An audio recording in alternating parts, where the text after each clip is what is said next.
Hi, everyone, and welcome to our next upcoming week's presentation that's going to focus primarily on the time value of money. The title for this week's presentation is that all dollars are not created equal. And throughout the course of this week, and particularly this presentation, we're going to focus and explain what is meant behind the time value of money and why all dollars are not necessarily created equal. And starting with our introduction, the phrase all dollars not being created equal, of course, refers to the time value of money, which is one of the most foundational aspects of any financial management course.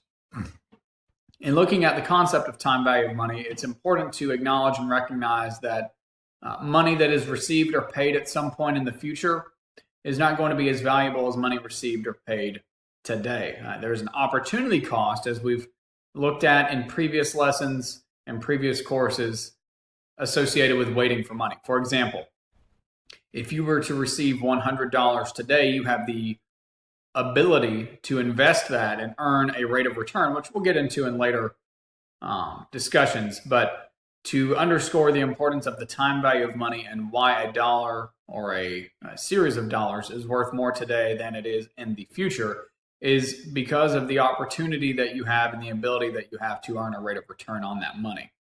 That's going to build, and we're going to add some additional concepts and terms to that here in just a moment that we'll refer to as the future and the present value.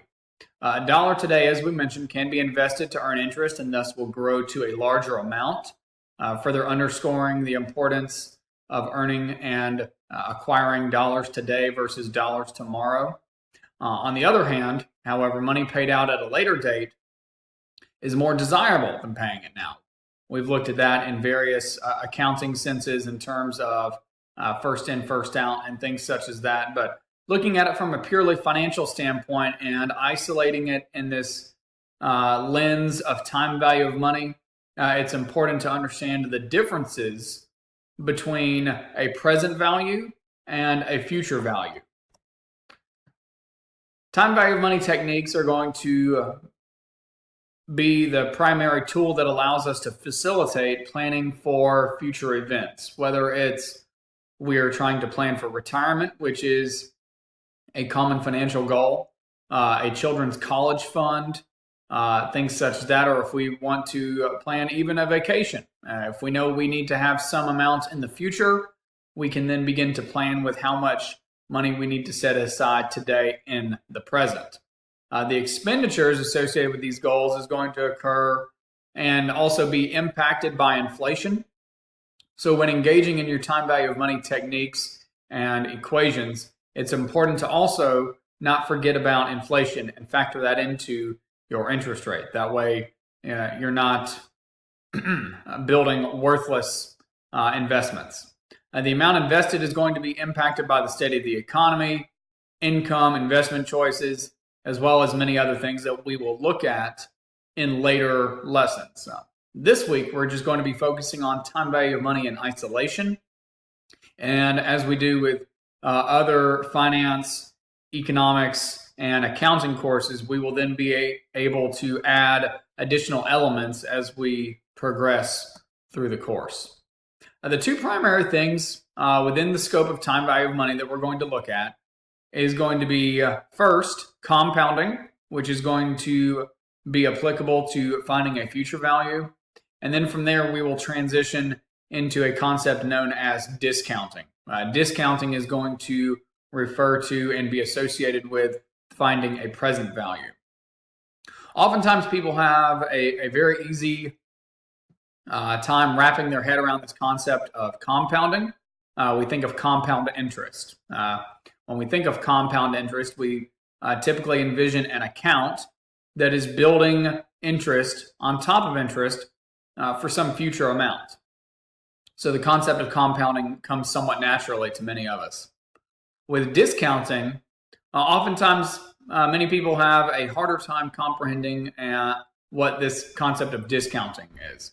And in the same way that compounding is the building up of a different level of interest on top of interest on top of interest, discounting is the process of bringing it back down so that we can then be able to see what the present value is. So hopefully that helps to have a better understanding of the differences between compounding and discounting. To take a little bit deeper look into the practice and concept of compounding, again, to reiterate, it's going to refer to the process of accumulating value over time. Investing money to earn interest will facilitate the growth of our investment, which will then feed what we are trying to solve for in terms of a time value of money equation for the future value. A single amount, a single lump sum amount, or a payment can accumulate value over time. What this is referring to is the difference between whether you just have a single deposit made at one particular time or whether you have a series of payments made. If you have a series of equal payments made, we have a special name that we refer to this as, and we refer to that as an annuity. In later lessons, we will break down this concept of an annuity, as there are a couple of additional subtopics that we need to get into, which more or less go beyond the scope of this particular lesson, but bookmark that for a later time. As we mentioned, though, a series of equal payments known as an annuity can accumulate value over time, just as a single amount can. The amount that the investment is going to grow to, that's what we've been building to. That is the future value, what it is worth in the future. It includes both the amount invested, which we refer to in the financial community as the principal, as well as the interest earned, which is, of course, referred to as the interest accrued on the account. So we have principal and we have interest, and that's what go into essentially solving for this concept of the future value. Looking here at a brief example, suppose you earn an investment, or you have an investment, as we see right here, that is worth $1,000 today. You're going to hold the investment for a period of 3 years. So that tells us how long the investment's going to be for. And you're going to earn 8% each year. It says, how much will you accumulate at the end of the 3 years? So we want to know what it is going to be worth in the future. So since we want to know what it's going to be worth in the future, we need to correctly solve for the amount of interest earned. In order to solve for the amount of interest earned, we need to refer to our interest rate right here. All right. So what we do is we take our interest of 8% and we apply that to our base amount of 1,000. 8% times 1,000 is going to give us our interest amount of $80. At the end of the year, this interest will be added to the base amount, giving us $1,080. The end of year balance then goes into over here to create our beginning of the year balance. The beginning of the year balance is then applied to our interest rate, which has not changed, of 8%. 8% now multiplied by 1,080 gives us a slightly higher interest amount of $86.40. We combine this $86.40 to our beginning of year 2 amount, and we get our end of year 2 amount of $1,166.40. This then becomes our beginning year amount, which the last year, year 3, $1,166.40. We apply that to our interest rate of 8%. We get our interest earned of $93.31, and we apply this to the beginning year amount of $1,166.40, and we get $1,259.71. In later lessons, we will go into how to solve for these types of calculations on a financial calculator. A financial calculator is a very valuable tool which has many different uses, which we will go into, and that's a lesson in and of itself. So we'll get more on that later, but that's a brief introduction, if you will, to compounding. To contrast this with discounting, finding a present value, as we mentioned, with compounding, we're going to look for the future value given in an investment amount. The single payment or investment is called the present value. So in the previous example that we just looked at, the present value would have been the $1,000.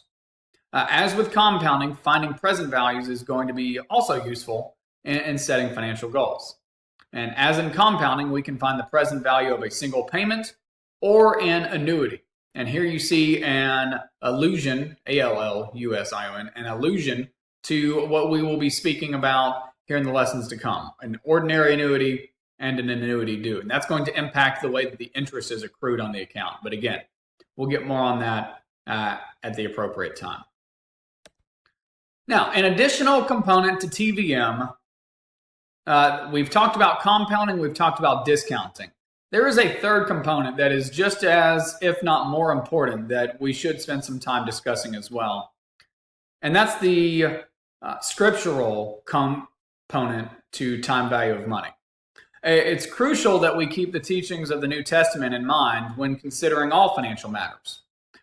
Luke 12:48, for example, Jesus there is speaking to the crowd and his disciples. And to summarize the verse, he mentions there, to whom much is given, much will also be required.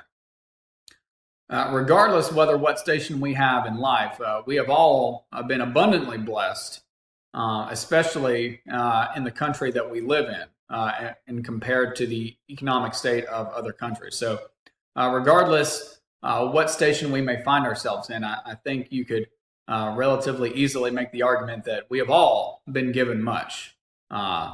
From a worldly standpoint, and we've all definitely been given much from a scriptural and from a spiritual standpoint. So that's one thing. Another, 1 Peter 4, verse 10, we're instructed to minister to one another as we have been blessed.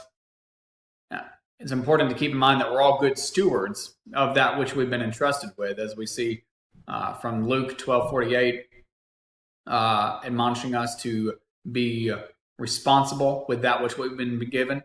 And then to take it one step further in Matthew 6:24, that of course from the Sermon on the Mount, Jesus speaking to the multitudes, mentioning that we cannot serve both God and mammon, essentially God and riches. So as Jesus says, he will either love one and hate the other. So we need to keep our priorities straight. While we certainly have earthly goals in financial matters, we want to make sure that those goals are in their proper priority level, where we need to keep, obviously, the number one goal of serving our Lord Jesus Christ as the goal and the highest goal. And then we need to make sure that the financial goals that we've set for ourselves are not competing to try to take over that first priority.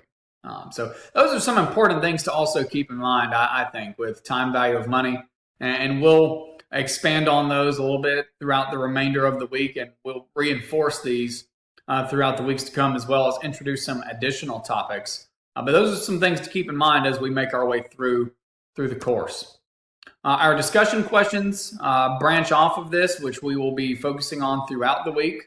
Of course, explaining the importance of understanding the concept of time value of money, discussing the differences between the future and the present value, and the relationships between these two, as well as explaining and evaluating what it means to be a good steward of that which we've been entrusted with, and discussing the opportunities that we have for ministering and spreading the gospel when we abide by these teachings.